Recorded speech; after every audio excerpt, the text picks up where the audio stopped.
Right, let's debate managing mavericks. I hate that term, but players, the great players, the people who think differently. And just to be clear, we don't want to go down the road. We don't want all this because they were my mates and all of that type of stuff. We just want to go down the road of how you do it in general. And we want to get your view on it, Kev, because generally people have this debate, but they don't do it with those people that actually do think differently, the great players that might be able to do things that other people can't. So I'm going to start with you, Nas. Do you have to treat everyone the same? If you're a captain, if you're a leader, you're a coach, do you treat everyone the same? No, of course not. I mean, this is not Essex under 11 tour of Kent or whatever. This is an international side with different people at different stages in their career and who do things differently. And you have to look at my opening combination of Gough and Caddick or Stewart and Atherton with bat and ball. They would do things so differently. Kevin Pietersen would do things differently from Alistair Cook. Why would you treat them all the same?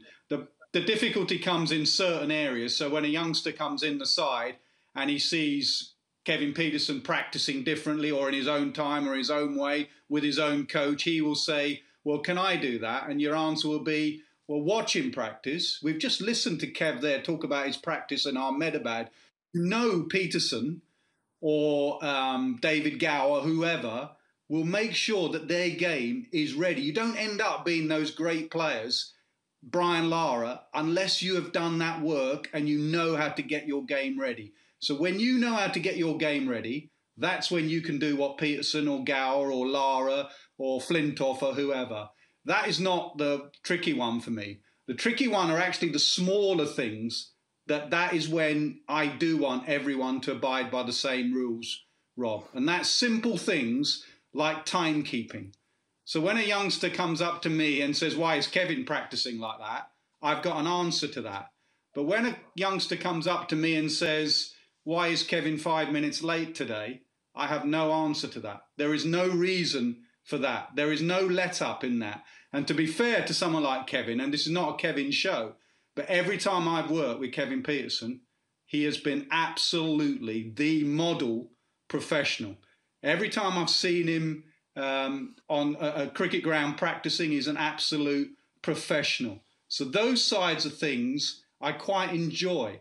And as a captain, I would have loved to captain someone like Pietersen. I loved captaining Andrew Flintoff. The ones that challenged you the most were the most enjoyable people to captain. And they actually were the ones that won you the most games. What do you reckon, Kev? The stuff that Nasser talks about there is never got spoken about in my career. I was late once in my career. That was when Dylan was born. I came back from, that whirlwind World T20 that we talked about earlier. Then I went to the IPL. Then I came back here, and it was the first test match of the summer. And we all have our appearances leading into the training day, the first training day on the Tuesday before the Thursday test match. And that Tuesday morning, I got a call from James Avery, our media guy, saying, hey, where are you? Are you on your way? And I was like, huh? And it was the first time that I'd spent a load of time with Dylan, the baby. And I was like, what do you mean? And he said, you had an appearance this morning with, I think it was Vodafone or whoever it was. And I was like, oh my gosh. I was gutted, absolutely gutted, because I'm a firm believer that if you're not 5 minutes early, you're late. And if you're not practicing as hard as you can to get the best out of you as a person, then you're letting yourself down and you're letting your mates down. So it's something that was never really spoken about. The media went a lot at all the nonsense, but actually the fundamentals that made me the professional that I was the small things about being on time, being neat, being tidy, being professional, being the hardest working athlete or the hardest working athlete that I could be. So, yeah, that unfortunately isn't the kind of stuff that likes to end up on back pages and middle pages and front pages. They'd rather have the other stuff. But, Nas, we shot all week. We went to South Africa and shot all week, and it was exactly the way I played my career. It was like, right, we're doing X, Y, Z, At this time, I was always there. We do what we need to do. And I do that still. The businesses that I run, like it's just, it's disrespectful. The way that I bring my children up, you do not be late. You're disrespecting everybody else. So, yeah, unfortunately, Keezy, if I was playing in the current climate where things were more relaxed and schedules were being looked after, I think none of this stuff would have ever happened in my life. But let's make you the captain, though, or make you the coach nowadays. What are the non-negotiables? You spoke about timekeeping, working hard, all of that. What are the things that you think players that you just have to do that? There is no leeway in that. These are the things you got to live by as a player.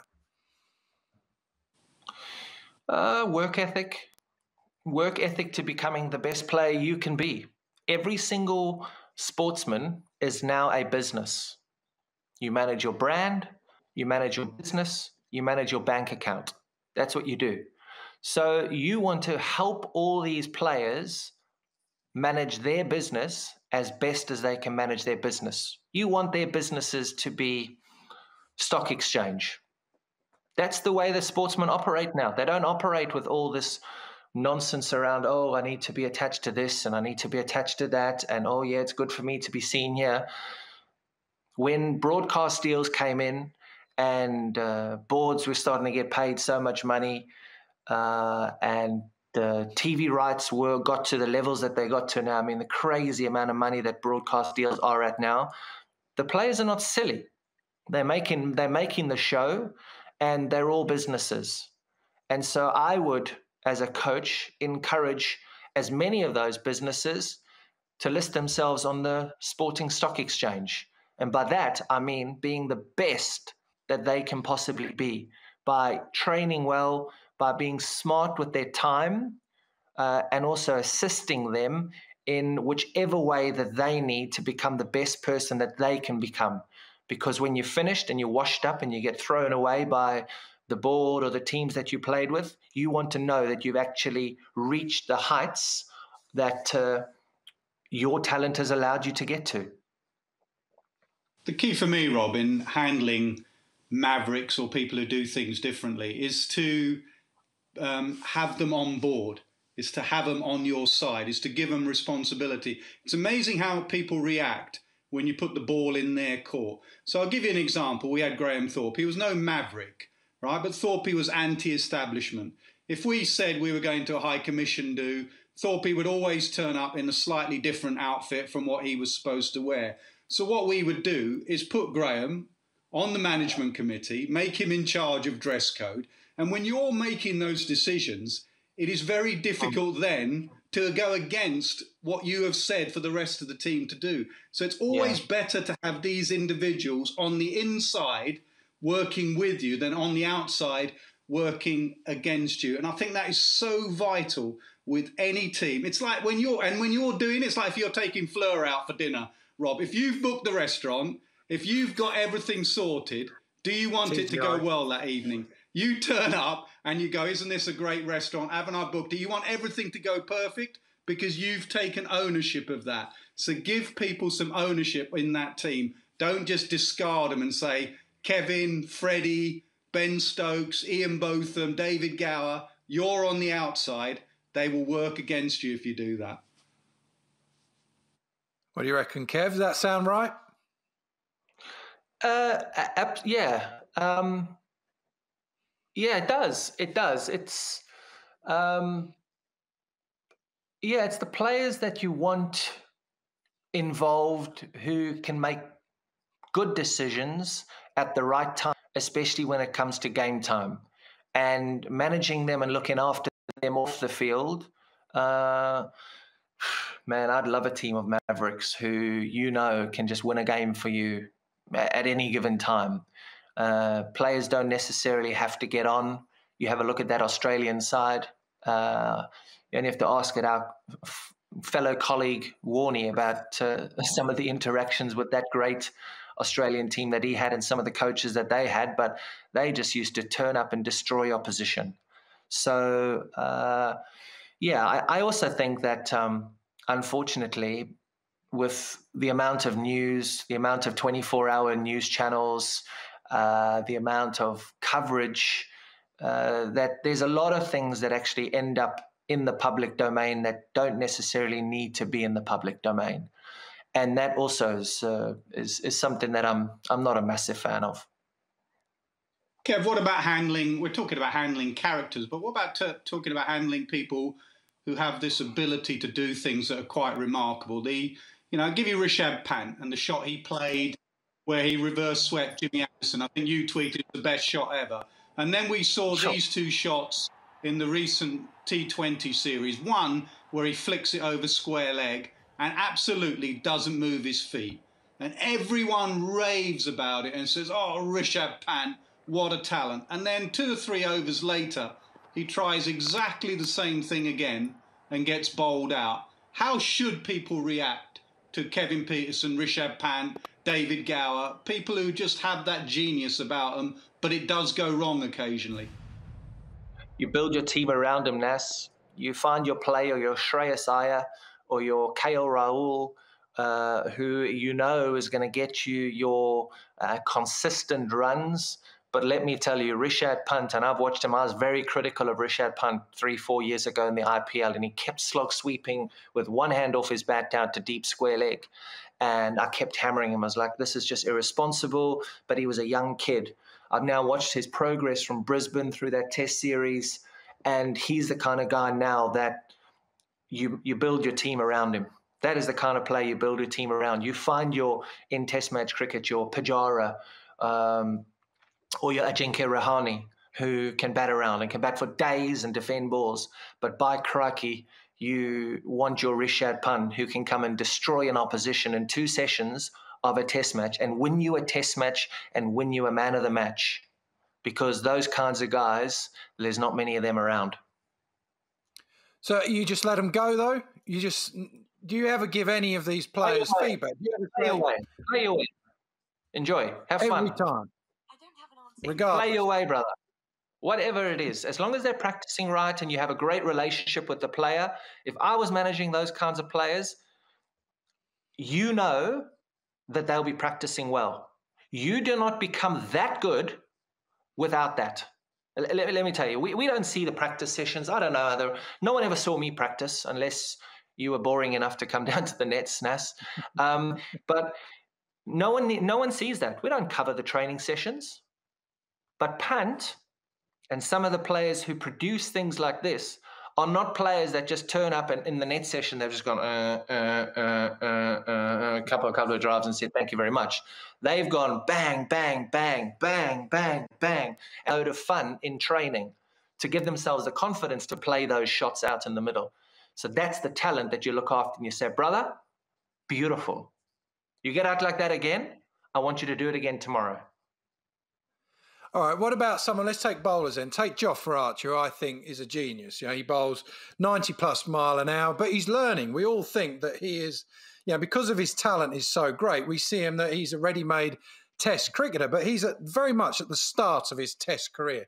So how would you help someone like Jofra Archer become the bowler, become the test cricketer that he could be?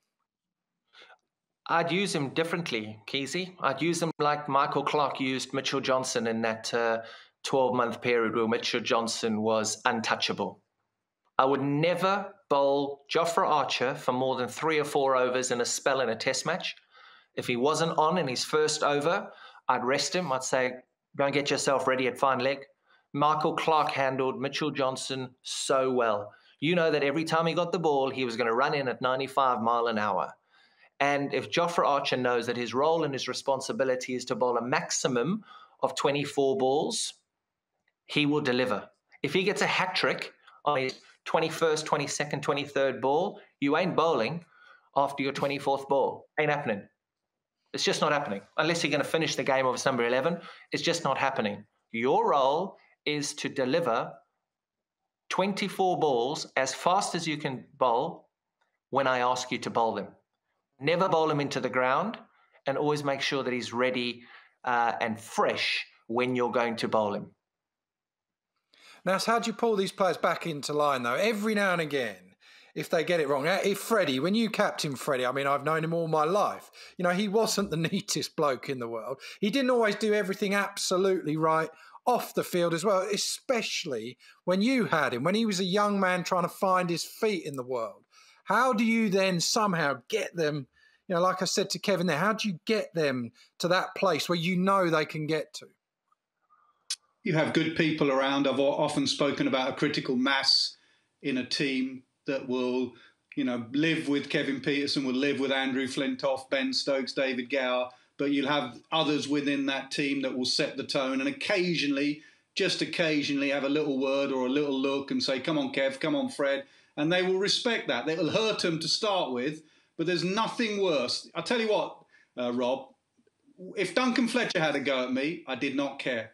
If David Lloyd had a go at me, I did not care. If Mickey Stewart had a go at me, I did not care.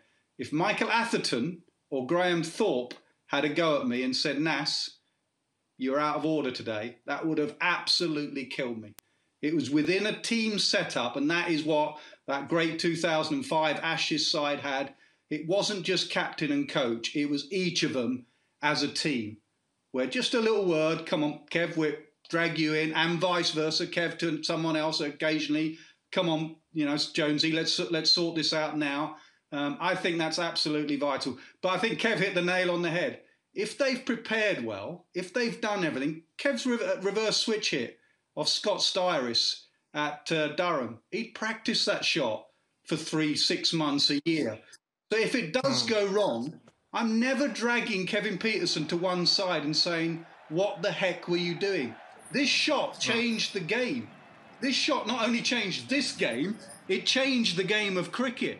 And Kevin Pietersen had practiced that shot for a year going into that. So if you'd got out playing this shot and gone straight up in the air, I never will turn to Kevin Pietersen as captain and coach and saying, what were you doing that for? That's ridiculous. You're doing that to look flash. He's not. He's done it to practice. And Owen Morgan this week. Owen Morgan never throws his side under the bus, ever. He could have easily said yesterday, yeah, we weren't very smart. He went, no, that's the way I want my side to play. Constantly pushing them forward and giving them good vibes. Kev, do you get, though, I mean, as great a player as you were, do you get that other people can't do what you can do? That they have a lot more failings? Do you have the humility with them? And do you have to have that to be able to lead them well? Everybody is an individual in all walks of life, Bob, and that's what you realize when you stop playing, that cricket is such a small part of what actually happens out in the big wide world, and we all know that. We've finished playing now, and when you meet so many different people, you start to understand that there are so many different views, so many different makeups, and people just need to be treated the way that their personality needs to be treated. And there are players, and you look at Alistair Cook in our setup. I mean, Cook and Trott, they used to grind bowlers down. They used to grind them down and grind them down and grind them down. But you know that that's the way that their personality dictates in terms of the way they want to play. And you just treat them in that manner. Calm people, under the radar people. And you can make your team up and you can build your team around all sorts of players. Yes, you want to build your team around a Rishabh Pant, but when you've got Rishabh Pant, you need an Ajinkya Rahane or a Virat Kohli or a KL Rahul or a Pujara. You need those makeups. In our side, we need a Trot at 3. I mean, we had Cook at the top of the order. So that's the way the best managers manage sportsmen. You have a look at the Michael Jordan documentary. You have a look at the way that he was managed and how the players were managed around him. Michael Jordan was flash, hairy.